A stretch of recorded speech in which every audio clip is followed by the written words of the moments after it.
So this is practice. I'm trying to get used to talking to the camera, trying to flow, be natural, not to be so robotic. Um, I tend to get nervous. I tend to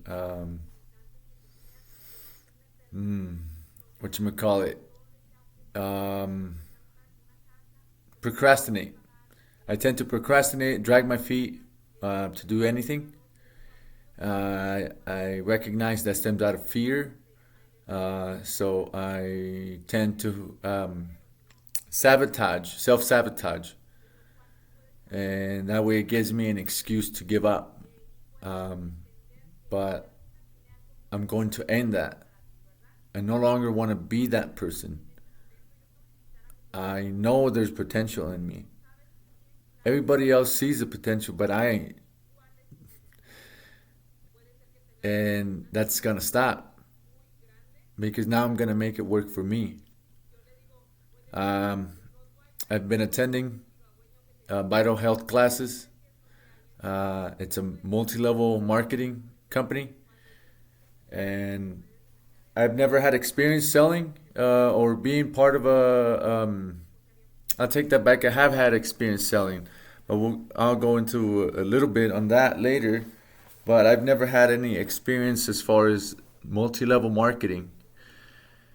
And I think in the past I had a different outlook on what multi MLM businesses were, and part of it, I believe, has to do with the people that would approach me, that are from those companies, but I think they miss the whole point of becoming your own boss. They tend to carry on that um, employee mentality into MLM and think that by working like physically hard, I think, how do I say this? Um, working harder, not smarter, right? That's where it applies. And they don't know how to think; they know how to work.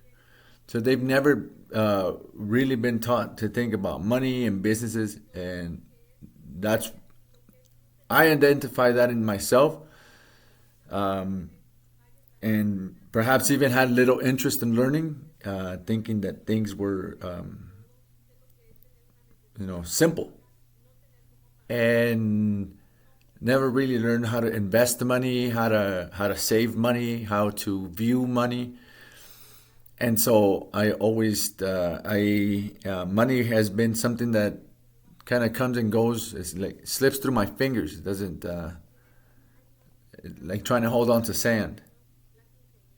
And I identify that as being the way I was raised uh, uh, um, to look at money and look at work.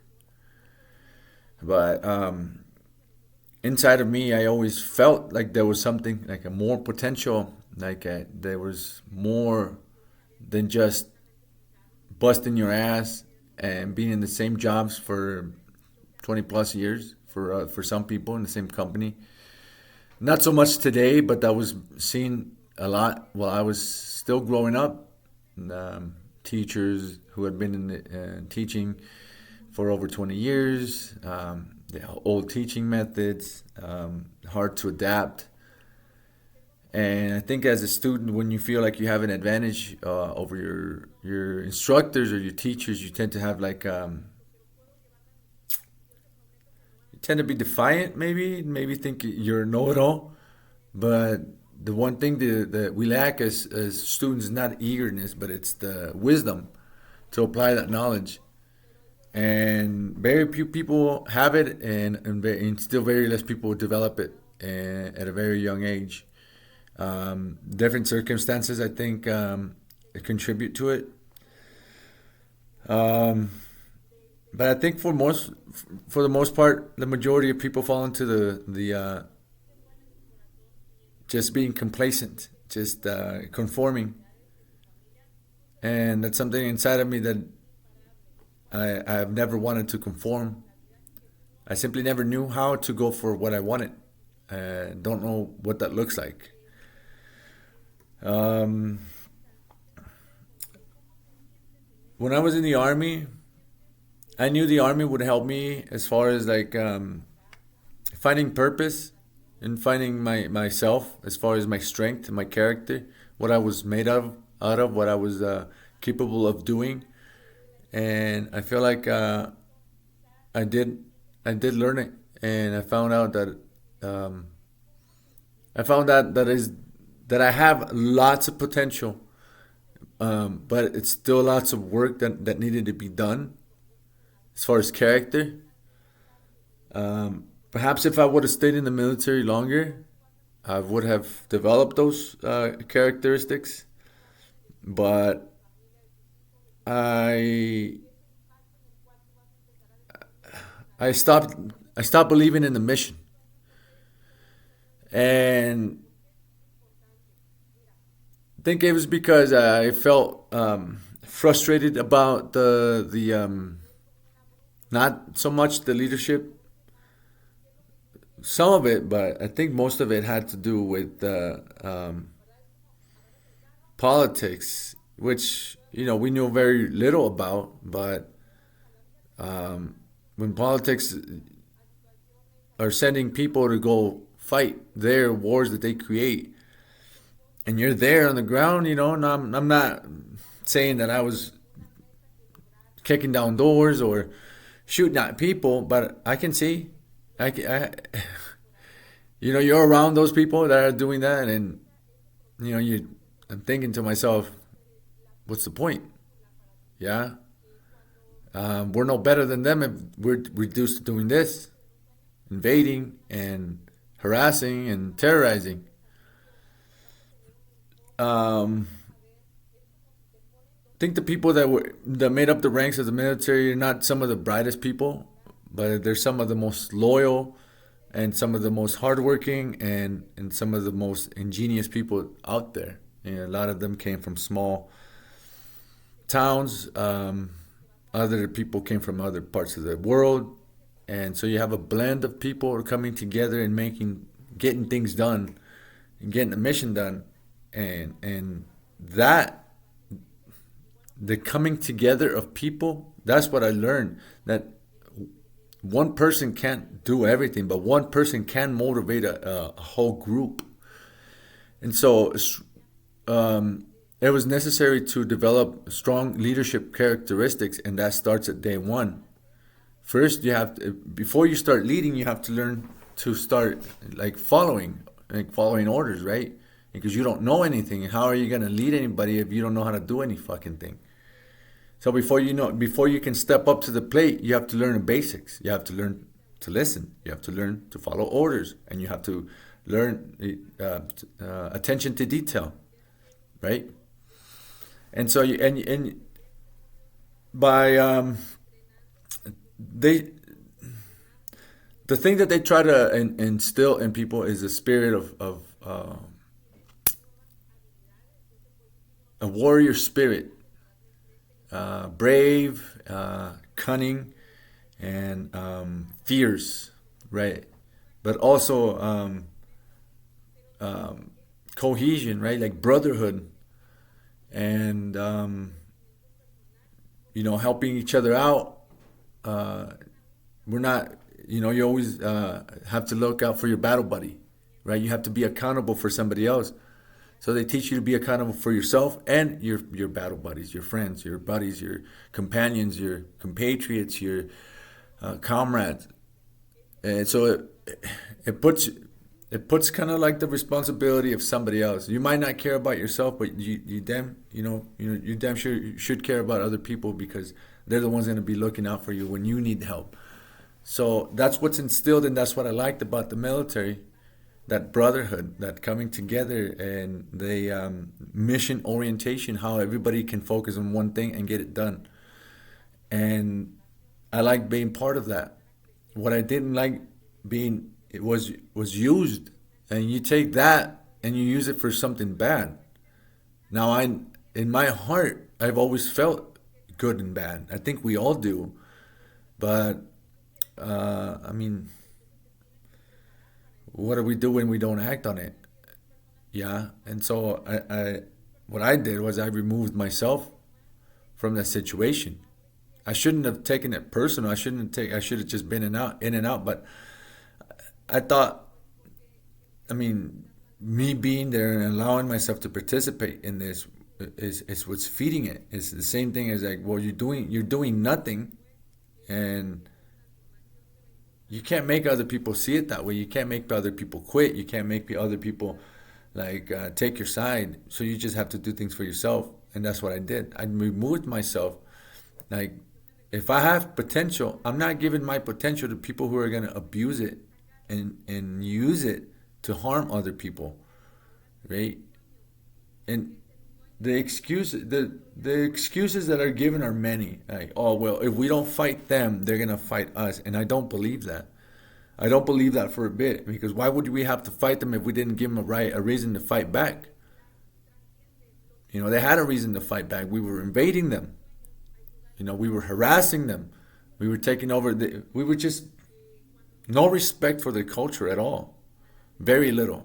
I'm not saying everybody, but as a whole, the U.S. Army did not care about people's culture or feelings or whatever. We were there to do whatever the mission was, and it wasn't a mission that most people would agree with, but it was what's the best for corporations. It's what's best for the nation is what's best for corporations. But what's best for corporations and what's best for the country is not what's best for people as individuals and even as a community. Because if those are the values we're exporting to the world, well, what are the people in this country like that we're exporting, like greed and violence? I don't believe that's the American way. If that is, then I did the right choice and I left. I believe that the American way it's an honest way, it's an entrepreneurial way, and it's one of value, it's one of ethics, it's one of doing the right thing, and that's not what I don't. That's what I stand for. I don't stand for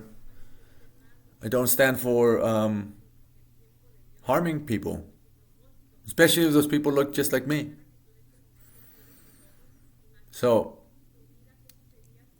I left. And when I left the military, um, I was left with the void. Now what? I saw the same like ineptitude that I witnessed in some instances in the military, where I witnessed this openly out here. So I found it. I still needed work, changing my mind about money, many things. So life had its own purpose for me, its own mission. So my personality chose to live and think about life a certain way. In a way, it helped me because it helped me develop a side of me that wouldn't have developed other ways, and it was the spiritual side of me. Um, it taught me many things, mostly about the mind, about the world that we live in, about reality, and I tried many things, um, and it taught me a lot, and I enjoy doing some of those things still, and I never want to pursue anything different than what I did. I liked it. I understand how I ended up there and why I needed to go through it. But I don't think we can make a living in living like that. It's not right. It's in the past, people who were dedicated to doing spiritual things didn't charge. They did it for the love of humanity. It's very selfless. Selflessness is something I can resonate with because of the army, but it's not always something that's good, especially if dealing with people who don't view life that way. So you have to put yourself first because that's what everybody else is doing. If you put others before yourself, you're neglecting to take care of the most basic needs. It's you. It's you.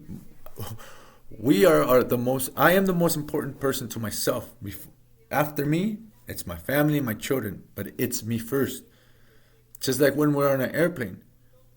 If there's turbulence and those masks fall because there's a drop in pressure, so they tell you put your mask on first before you put on anybody else's. Because how are you going to help someone else if you don't help yourself? If you don't have love for yourself, how are you going to have love for other people? If you don't value yourself, how are you going to value other people? So you have to find out. We have to find those things within ourselves, and that's what happened with me. That's what that life led me to. I didn't understand those things.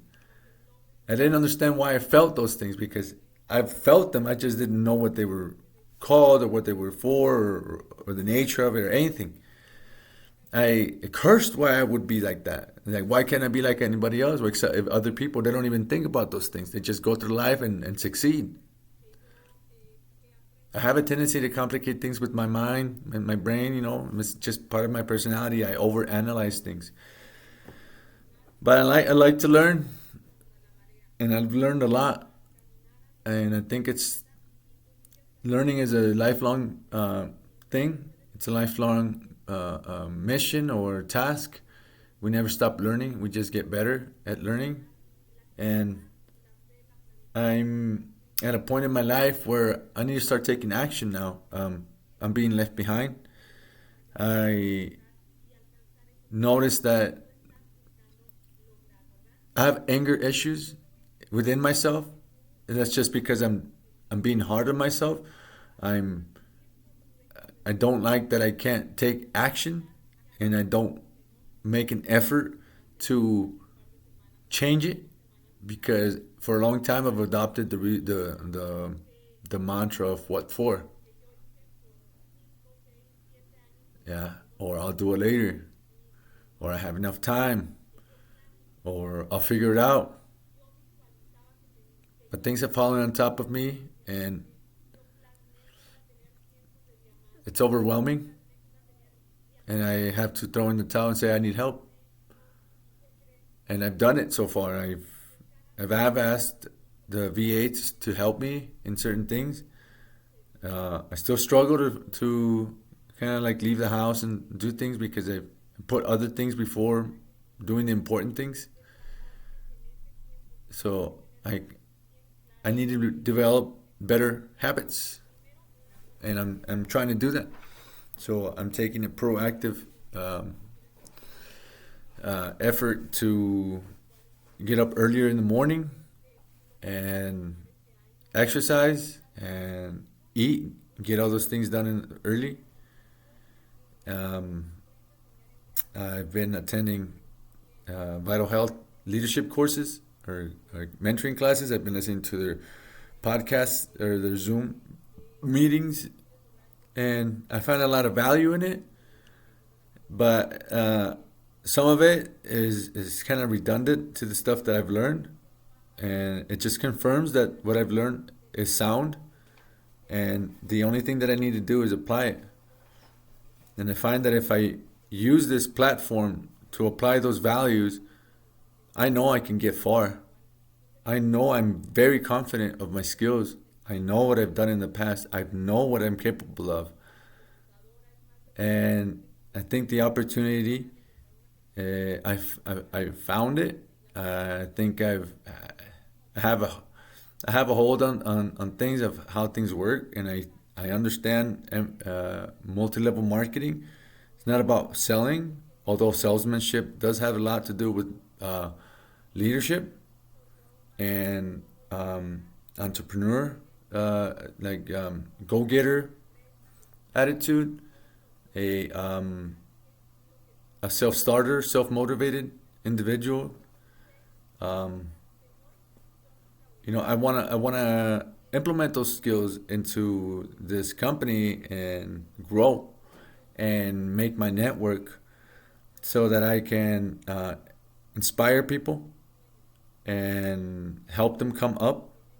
At the same time, I'm helping myself and I'm developing important skills that are going to help me rise in this company and in any endeavor I commit myself to.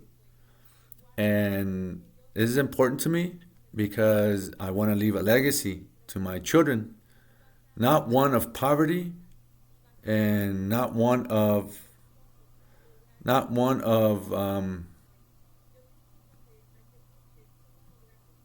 wasted opportunity, of ignorance, of all those things, of a loser mentality. I want to leave behind a legacy of we're winners. We are capable of doing what we set ourselves to do, and that nothing's impossible. And always aim high and take small steps towards achieving those goals and getting them done one at a time. Eventually, you get through it, and then you just keep going. Set more goals. Uh, I need to find a new crowd to hang out with, and I think I found it, and now I'm taking measures um, to participate in society. I want to start recording videos. I want to start posting things online that are motivational, that will help me finance my lifestyle. Um, I don't ever want to be involved in business that's not honest.